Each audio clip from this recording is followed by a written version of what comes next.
but these are some of the toughest decisions. I mean, a good argument can be made for either case.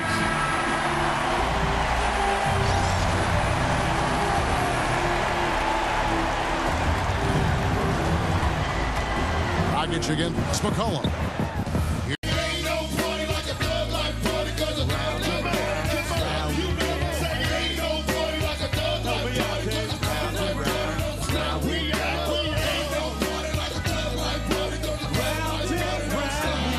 Welcome to I Game Around. Some niggas didn't like that name, but they could eat a dick. As you see, I got my little pimp hat on today. My barber decided to take off, so now I'm walking around looking like a wolf man. Somebody asked me if I was Muslim the other day. It was wild. I was like, no, black, African. No, jokes ain't working today. All right, anyway. So on today's show, as you can see, we are playing NBA. I was about to say NBA Live. Hell no. We're playing 2K. I just want to apologize to the people out there. I know I haven't been playing online that much because I've been trying lacrosse and UFC and all that. But I'm back, baby. I'm back on 2K. So anyway, let's go ahead and jump straight into it. Today I wanted to talk about when you become successful, how the people around you see you differently, how they move around you differently, how suddenly they go from, you know, keeping it all the way 100, which you telling you ain't shit and blah, blah, blah, to, oh, I knew you can make it, man. I knew you could do it. You know, I always believed in you, and et cetera, et cetera. So I wanted to start from the beginning. And from the beginning means that's when you just start off with an idea, whether it's you want to be an entertainer, you want to be a lawyer, you want to be a doctor, whatever you want to be. When you just start off with that idea that I think I can do this, you know, when you start off with that, when you start telling people, your circle of influence, if you will, when you start telling the people around you about that dream, some of them typically look at you sideways. They're like, you want to be a what? Uh-huh. And especially, they definitely look at you that way if they don't know anybody that's ever done that before. So if you want to be the first chiropractor in your family, most of the time they're going to look at you sideways because they're going to be like, what? Get all the way up out of here with that dream. You're like, man, you better go get yourself a day job. You better go, you know, apply for that Burger King. And after a couple of months, get that unemployment. You feel me? You know, so when you start off with a dream, you have to make sure that it's your dream, number one. That's above anything else. You always have to want to make sure that it's your dream. You're not doing this for somebody else. You're not doing this because your dad used to do it or because your mom used to do it. You're doing this because it's what makes you happy. Because at the end of the day, you may be successful in that career, but if you're not happy with it, then you're never going to be happy with yourself, because you'll be like, man, I could have been doing something else with my life instead of doing this. So when it comes to your circle of influence and you're telling them about a dream of yours, don't let them discourage you. Even if they say, I mean, yeah, man, go for it. You never know, you know, saying all you need is that one lucky shot, you know, that one good punch, that boxer's chance, if you will. You know, even if they give you corny ass lines like that, don't let that dissuade you from trying to attempt your dream, trying to attempt your goals, because at the end of the day, you're not living for them, you're living for yourself. So once you start to realize that, you know, I got to start moving for myself. I got to start making sure that I'm good out here before I start looking at other people's for their opinions. Once you get to that point in life, yeah, you'll be successful. You'll be unstoppable, because then you go from, oh, I got to please this person, I got to please this person, I got to please that person. All these people you got to please to just, yeah, I got to please myself. As long as I'm good with myself at the end of the day, nothing else matters. So when you're starting off with an idea, just make sure that you are staying in your own pocket. Make sure you're staying with your own thoughts. Don't let anybody dissuade you. Positive reinforcement is great. It's great when somebody tells you, yeah, I think you can do it, man. That's fantastic. But make sure you're doing it for yourself. Don't be doing it for other people. Now, once you actually start to buzz a little bit, you know, once you're, as they say, your name start ringing out here in these streets, then, you know, those same people that was telling you not to do it or telling you that you couldn't do it, they kind of start to come around in it because they feel like they can get in on it early. They feel like, excuse me, I sweat a lot. It's ridiculous. But anyway, they start to come around and they start to be like, yeah, man, you know, I know you can do. I see you out there doing your thug thizzle, boy. I see you out there making it happen for yourself. But that's only when you buzzing. This sometimes, and it's not for all people, but the way you can tell if those are real or fake is you ask them to do something for you. Like if you're a lawyer, you know, if you want to be a lawyer, for example, then you're like, yo, man, you know, you think you can help me study real quick? You know, I know you don't know that much, but, you know, I got these flashcards and I just need you to, you know, go study with me for like an hour or two and just ask me these questions and try to help me out. And they're like, oh man, you know, I wish I could, you know, but I'm a little busy. I'm a little tied up at the moment, you know what I'm saying? But I know you got it, man. I see you out here. You know, you just graduated graduated college. Now you got to go for your law degree. Excuse me. I see you out there making it happen, playboy. Those are the people that you need to watch the closest. And that could be people close to you. It could be your brother, sister, even be a girl. It could be your man. It could be somebody close to you that's telling you to do that. Those are the people that, I'm not going to say kick them out of your life because I don't know what they mean to you, but those are the kind of people that you really want to watch, because if they're not willing to help you while you're growing, then they're not going to help you while you're on top. All they're going to do is want to take. So what you got to make sure is you keep your circle of influence around the people that are supportive of your goals and supportive of your dreams. So if you hit up one of your homeboys, yo, I need to study, you know, I got nobody to study with these flashcards, you know, you think you can help me out? Your boy, if he really supports your dream, he's going to say, look, man, I might be busy on this day or that day, but he's going to find a day that he can help you. You feel me? Like, even if he has to work 8 hours, he might get off and come help you out. The same thing with a homegirl. You know, if they care about your dream and they support your dream, they will find time to make sure they're help contributing to your dream. So those are the people that you always want to keep around, the people that hold you down, the people that make sure you are where you need to be in this life. You are making sure that you're going. And I feel like you always got to reciprocate that as well. You know, you got to make sure that you got to make sure that you're also supporting somebody else's dream. If somebody tells you that they're trying to do something, just because you're working on your dream doesn't mean you can't take time out of your day to help them with theirs. Maybe you need to take a break from your dream. Maybe you need to take a break from studying and go help, you know, your boy write some bars. To all your rappers out there. But anyway, you know, you always want to make sure that you're doing for somebody what you'd want somebody to do for you. I mean, we learned that in what, kindergarten? Do unto others as you would have done unto you, whatever that line is. That's what you got to make sure you're doing out here, because if I'm supporting your dream and you're supporting my dream, once we both pop, even if one of us pops, then we could go ahead and invest in the other person's dreams, because now we're successful. Now we popped. Now we made it to where we needed to be. So now I can bring you up and I can help you out even more, because I'm where my goal wanted me to be. So you just always got to make sure that you're willing to help somebody as much as somebody is willing to help you. Always got to reciprocate that. And moving on, that goes to back to what I was saying about the fake support. You'll have people in your life that'll tell you every day, yeah, man, I know you're out there doing your thing. I know you're out there, you know, grinding out here in these streets. And, you know, I see you out there, boy, you shining. But won't pick up the phone for you. Won't, you know, tweet about your accomplishments, won't promote anything that you're doing, won't even recommend business to you. Like, they won't do anything except for the rah, rah, rah when they see you. I remember this song called It's Over by Vado, which the Sinatra mixtape, fire. He was saying every time, it was a lyric, and I'm going to mess the lyric all the way up because I don't remember exactly off the top of my head, but he was basically saying, you know, every time you see a every time you see a DJ, they tell you to send me their music so they can play it, and they never do. And he's like, but it's all good, no love lost. You feel me? Like, you can ask me for my music all day. I know you ain't gonna play it, but I'm gonna send it anyway, because I'm cut from a different cloth, if you will. I'm not the type of nigga that's gonna just be, oh, you know what, you didn't want to help me when I was struggling, so now, you know what I'm saying, you can get out of here with all that BS. Man, I ain't helping you do nothing now, DJ, because I'm on top without you.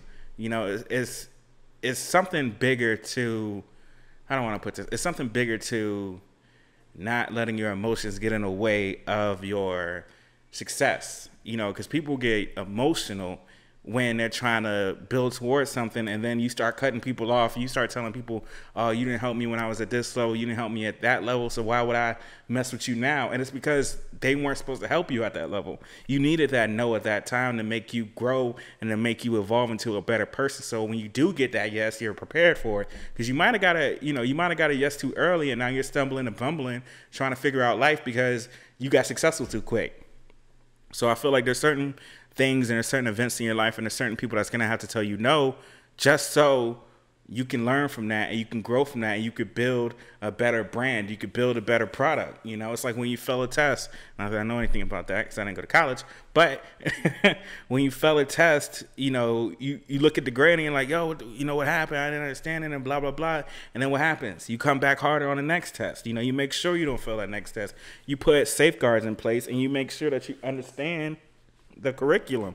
You make sure that you understand what's going on in the classroom. You feel me? So you always, I equate it to this. You always go harder once you make a mistake. You always learn harder. I mean, this can't just be me. When you get pulled over and you get a speeding ticket, for like the next week or two, what are you doing? Making sure you're obeying the speed limit. Making sure you ain't going more than 5 miles over that bit because you don't want to get another speeding ticket. So you learn from your mistakes. But the problem is some people forgot their mistakes, so they end up making the same mistakes again because they don't think it'll happen again.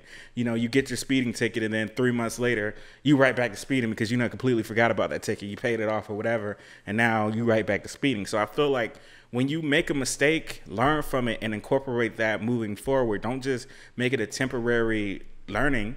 Don't make it, what am I trying to say? Don't make it a semester. Make it a degree.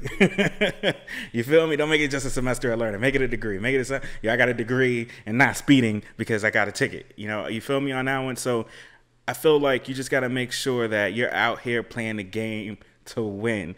And there's certain things that you have to do to play the game to win. And there's certain team aspects of, I'm almost going off on a tangent. There's certain parts of a team that you need to be successful. Nobody can be successful alone. I'm an interesting character. I don't have anybody really like offering more than 3 to 5% input on this podcast, and 3 to 5% is being generous. I'm trying to do it all on my own. I don't want to do it on my own, but at the same time, I know that I can't put these people in positions because you're not going to be able to handle it. I can't have you reaching out to people if you don't know how to do sales. I can't have you editing if you've never edited in your life. You feel me? I have to do everything by myself right now because the people around me aren't experienced enough to where I need it to be. So I'd rather make the mistakes myself and learn rather than somebody else making the mistakes, and they might not even believe in it that much. So they're just like, yo, here you go, and it's half unedited. The game's not even on. They forgot to press record on the camera, so I'm doing this thing all by myself. Like, you feel me? Like, you just got to make sure that when you're building a team, you build it with the right players. You build it. Don't draft a shooting guard to make him play power forward. Don't draft a quarterback and then make him play line. You feel me? You always got to make sure you put the right people in the right position. So until I feel like I met somebody that can be a part of this team, I will be by myself. I will be doing everything by myself because, like I said, if I mess up, it's on me. Nobody else. I can't call and complain and be like, yo, man, why'd you do this? Why'd you do that? You could have blah, blah, blah. I can't do any of that. The only person I can blame is myself. So I'm going to make sure I learn from my mistakes. There was 2 podcast episodes that, and I'm thankful that it was the short ones, that I literally forgot to press record and did the whole episode and then looked at it and it was like, yo, I forgot to press record. So there was a couple episodes like that I'm just like, wow, that was a bonehead mood. That was a bonehead move of mine. So what I did after that was I made sure I put safeguards in place. Yeah, you press record.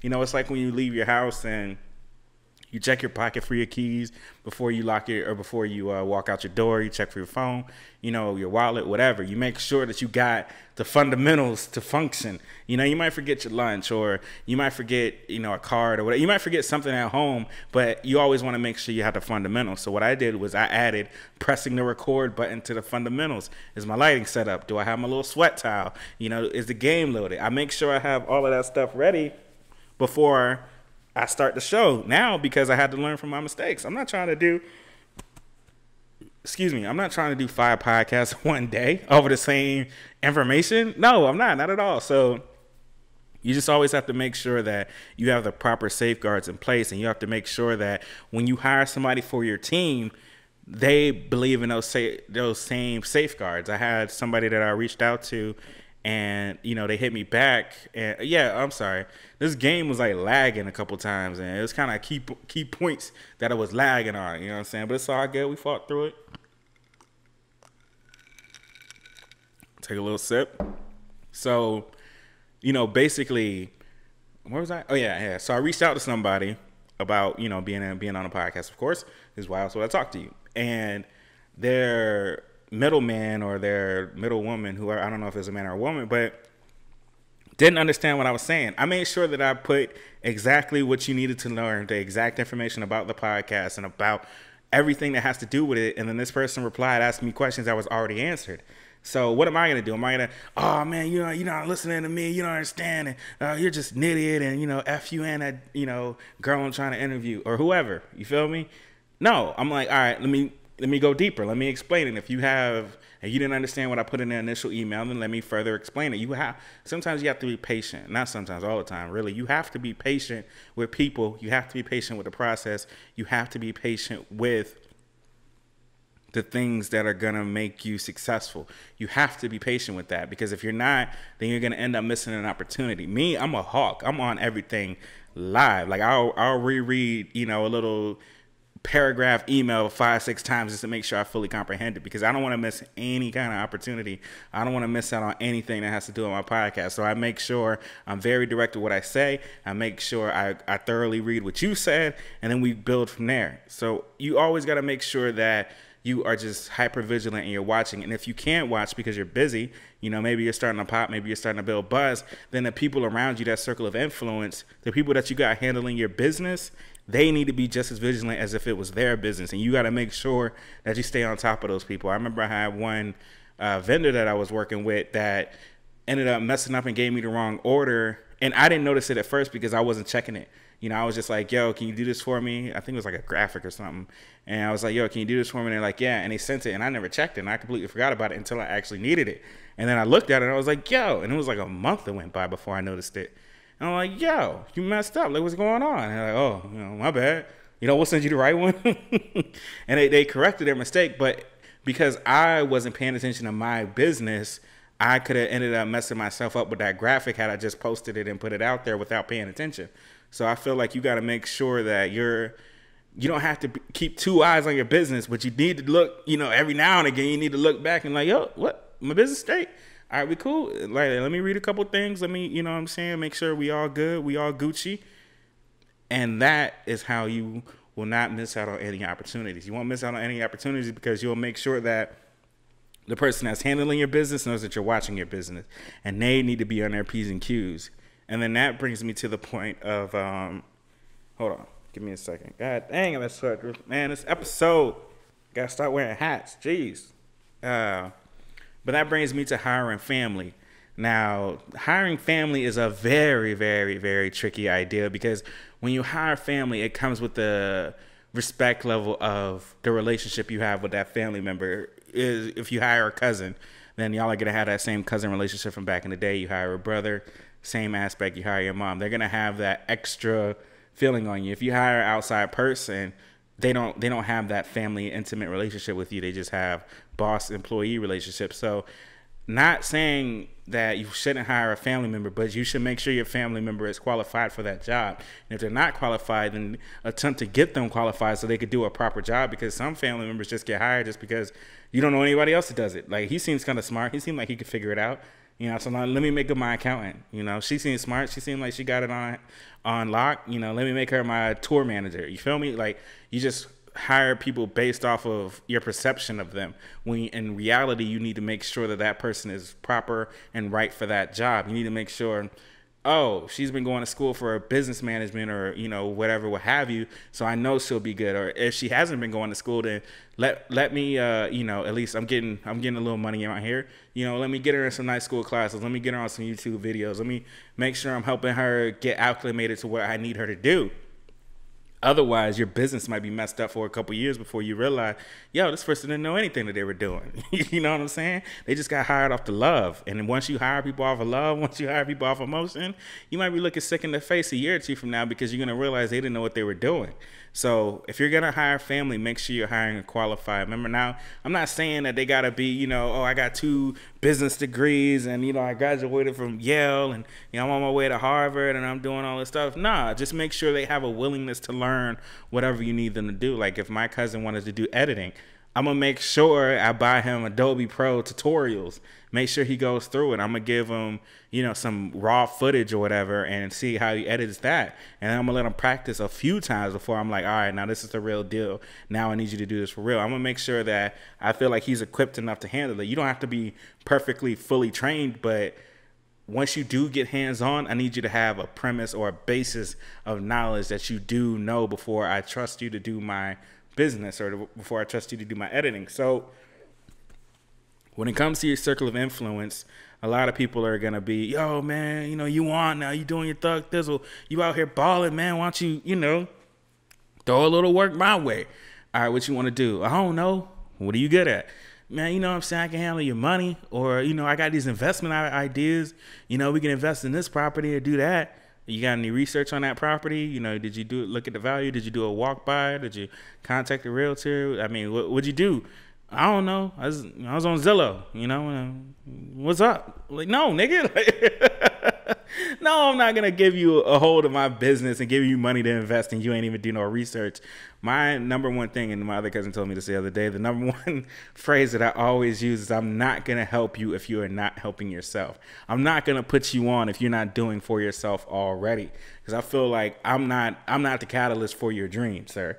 I'm not going to tell you what I think you should do and then hope you go out and do it. No, I need you to already be doing it. And now I'm in a position where I could put you on even further. You might not even want to be involved in the podcast business at all. You might literally just want to be an accountant or whatever. You might not even want to be my accountant. But what I'm going to make sure I do is if we're family, if you're in my circle of influence, I'm going to make sure I help you reach that goal. I'll buy you an accountant book. I'll send you on a little night school class for 9 weeks or whatever. I'll make sure that you're trying to accomplish your dreams. This is one thing, and I've been saying this to myself for a minute now. It's after this podcast takes off, because I know it will. You always got to have confidence in yourself. Don't ever forget that.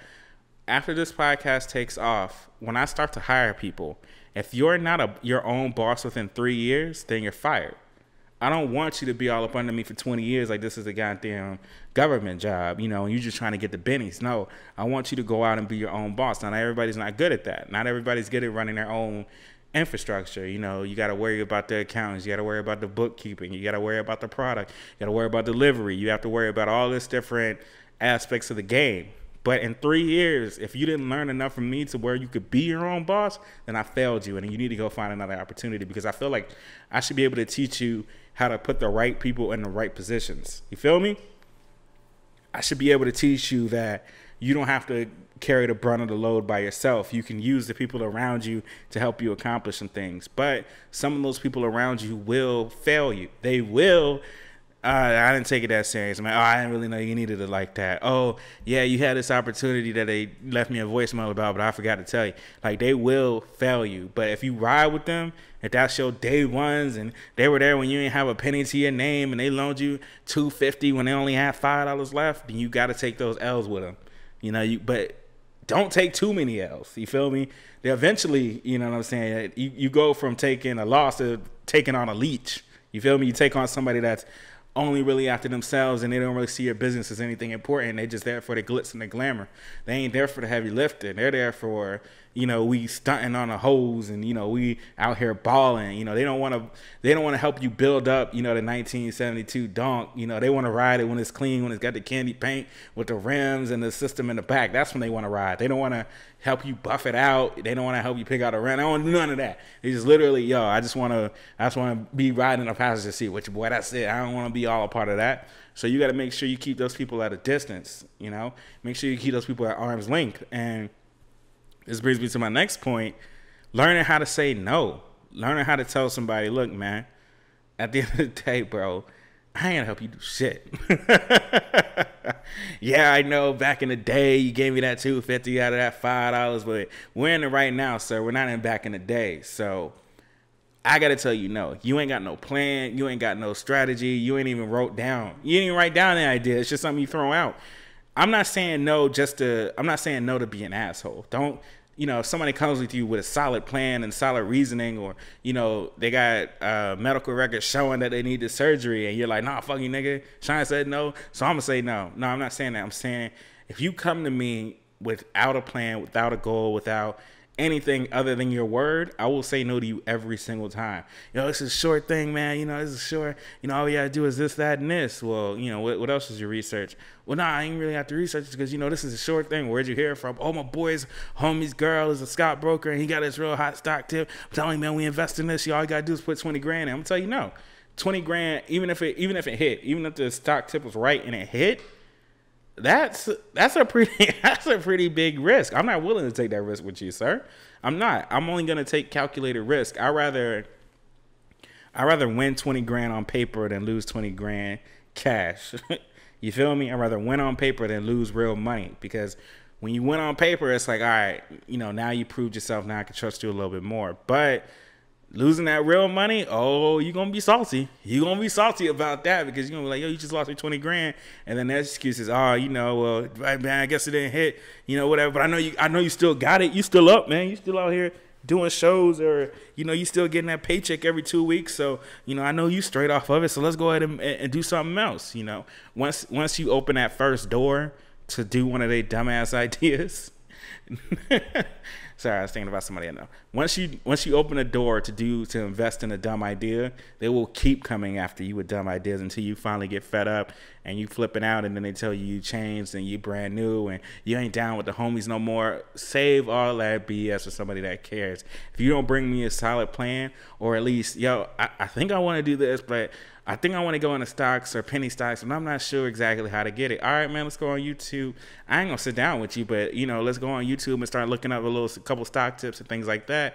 And then you get in one of those free markets, and, you know, where you're just pretty much betting for free. You know, you're betting free money. See how you do, you know what I'm saying, with 10 grand for like a couple months. And then after that, then we could talk. Then you could bring me data and research showing that, oh, you kind of know what you're doing. And it doesn't matter that, you know, you may have lost 5 grand at the beginning and, you know, it's been 6 months and all you went from 10 grand to 11 grand. As long as you're showing growth, as long as you're showing process, as long as you're showing that you know what you're talking about, then I think that I would be willing to invest with you. And I think you should be, if you're the successful one, you should be willing to invest in that person as well. Because at the end of the day, if they're giving you real solid plans of things that they want to do, you should invest in that plan because they're actually passionate about it. Don't just invest in yo, my boy said he got, you know, these little things on lock and he doing this and that.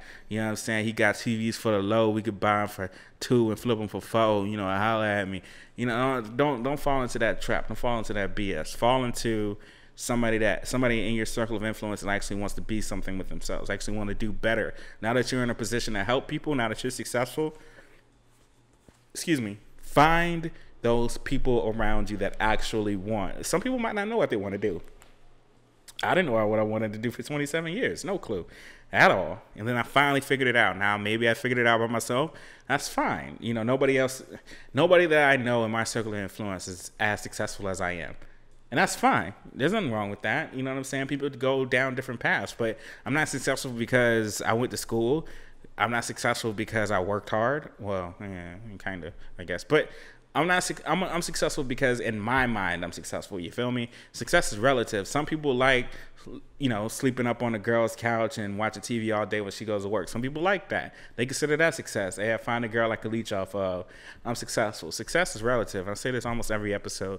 Success is what you make of it. It's not what I make. It's not what he makes. It's not what she makes. It's what you make of it. So I feel like if you're at a stage where you feel successful, you should make sure that the people around you are those that want to be successful as well, not those who are just penny. Well, I'm not saying penny pinching because that makes it sound like I'm talking about poor people. But you just want to make sure that people want a better life for themselves. That's it. I say you surround yourself with people like that, and you'll feel 100 times better because everybody's striving to do something. Everybody's ambitious. Everybody wants to grow. I mean, look at you now. You watching this podcast. You watching my sweaty fat ass, you know, sit up here and talk about being successful for 30 minutes. You feel me? So there is a part of you that wants to do something in life. There is a part of you that actually wants to gain more out of life than just the mundane day-to-day. Go to work, come home, go to work, come home. You want to build up that career. You want to be proud of yourself. You want to look back 10 years from now and be like, yo, can you believe I actually made this happen? And can you believe I actually made this work? So I feel like that's the things that you have to start looking forward, and especially the number one. I don't want to say the number one because it's probably like the number 3 or 4, but one of the main things that determines your success is your circle of influence.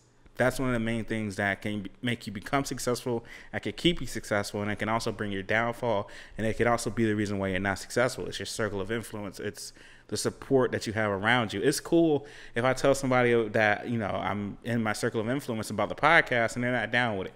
That's fine. I don't care. I know this is what I want to do. So you telling me you don't really listen to things past 5 minutes because it's boring, that's fine. I don't expect you to. This is not your life. It's mine. As long as I love it, as long as I like it, that's it. That's all that counts. So make sure that you are depending on yourself. Make sure you are It's called esteem of your motherfucking self, bitch. How can I fuck up how you feel about you? Like, make sure your self-esteem is for yourself. Don't let your happiness be determined by somebody else's words. Use your own words of encouragement. Use your own words of motivation to make that push to do something great. It might take forever. It might take, I mean, what? Kevin Hart's first movie was in 2002, I believe. Paper Soldiers. It was in 2002. Now look at him, 16 years later, box office, Jumanji, going and knocking it out of the park, doing his thug thizzle out here. You feel me? So you always got to make sure that you're striving for greatness. It might take a year, it might take 6 months, it might take 10 years, but as long as you're moving forward, as long as you're moving in the right direction, you should be able to make it shake, as they say. So, as you see, we got 1:20 left. I'm down by 5 points. You know, your boys out here trying to make it happen in these streets. There you go. We good on that tip. Go ahead and take a little sippy sip. Down by 3, baby. Let's go. So, the final thought that I want to leave y'all with is cutting the grass to reveal the snakes. That's an age-old saying. And I talked about it a little earlier, but when you become successful, you need to start looking at the people around you. I was about to say like a threat, but no, that sounds like paranoid. I'm a very paranoid person, but I wouldn't suggest you be like that. But you want to start looking at the people around you a little bit closer. You want to start looking at those people as who they really are. Because when you become successful, everybody wants to be around you. Everybody wants to be your friend. Everybody wants to be, you know, oh, this my dog. You know, it's my real dog. You know what I'm saying? I ain't gonna, dang, what's that? You know, you're going to have people that are going to be, man, I almost lost my train of thought watching this game. See, this is why I don't watch games while I freaking talk. But you're always gonna have people that are always gonna be like, yo, man, you can do it, yo, man. You know, you've been doing this, you've been doing that, man. I feel you. I got all these ideas for you now that you're successful. Watch those people closely, because those people could be your downfall. Those people could cause you to lose a lot of money. But if you're solid in your no, I wouldn't say solid. If you're confident in your speaking, right? If you're confident when you talk to them, then they know they can't try you. If they bring you an idea and you're like, I'm not doing that. What are you talking about? But you getting all this money, man. What's 10 grand, man, on this risk? No, I'm not. You bring me something better, we can talk. Once you start giving those people direct, orders. It's not really orders. Once you start giving those people that kind of talk, once you start talking like a boss, they're not going to bring you no BS. They're going to know, oh, Shine ain't doing this. Oh, I know Shine ain't going to fall for this. I know Shine ain't going to do this. You know? That's how you got to do. So this play, I made the one. 3 seconds left. I was like, yo, let me miss this free throw, get it back, score. Let's take this B into overtime. And that didn't happen. So, oh, man. So we finally reached the end of the episode.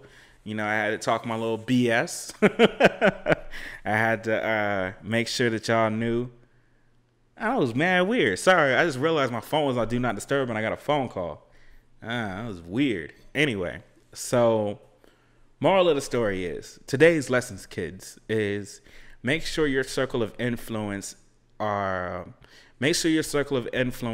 the proper, right, motivational influence. Make sure that influence is nothing but positivity and niggas that's willing to die for you, son. Nah. Just make sure they're willing to go. Make sure they're willing to go as hard for you as you are for them, because at the end of the day, if you got 5 people working on a dream, right? All of y'all are working on separate dreams. This person wants to be a lawyer. This person wants to be a doctor. This person wants to be a rapper. This person wants to be a singer. Last person wants to be me, a podcaster, right? You got those 5 people. We're all in the same realm. We're all working together. We're all making sure the doctor is going over to the lawyer's house to help them study. The lawyer is going through singing lessons with the singer. The singer is helping the rapper come up with hooks. The rapper is trying to promote the podcast. You feel me? If everybody is working together, we might have different lives. We might have different roles. We might be going for totally different things that have nothing to do with each other. If we're all working together, we're all moving together and helping each other out, How can we lose? You feel me? It takes, what, 8 years to be a doctor, 6 years to be a lawyer. You know, I don't know how long it takes to be a rapper, or a singer, or a podcaster. But I just mean, like, if we're all working together and we're all pushing each other to strive to be the best that we can be, how can we lose as a team? And if you keep that circle of influence, those type of people around you, they don't even have to be a lawyer or a doctor. They could be, I want to be a mechanic. I want to get my ASC certification. I want to be a barber. You know, I want to cut hair for a living. I like doing that. I like cutting hair and talking shit all day. If you keep those people in line, those people in your circle of influence that actually want to do something with their lives, you can't lose, bro. Because the feeling of accomplishing one of your goals, you can't beat that. Especially if it's a career goal, you can't beat it, man. You can't buy it and you can't sell it. It's unsold. I don't know if that makes sense. Probably doesn't. So let's go ahead and wrap up the show. All right. You know, as y'all know, I gotta leave y'all with the quote. So it is, what you need, nigga, anything at all, come to me, nigga. You can wear my clothes and my gold for the hoes. Gave you the keys to the Jeep, offered my home as an open door, but then you picked a new direction in the blink of an eye. My time away just made perfection. Did you think I'd die? I never got a single visit, yet I carry on. All my old friends too busy, now my money gone. What does that mean to you? Think about it. Peace.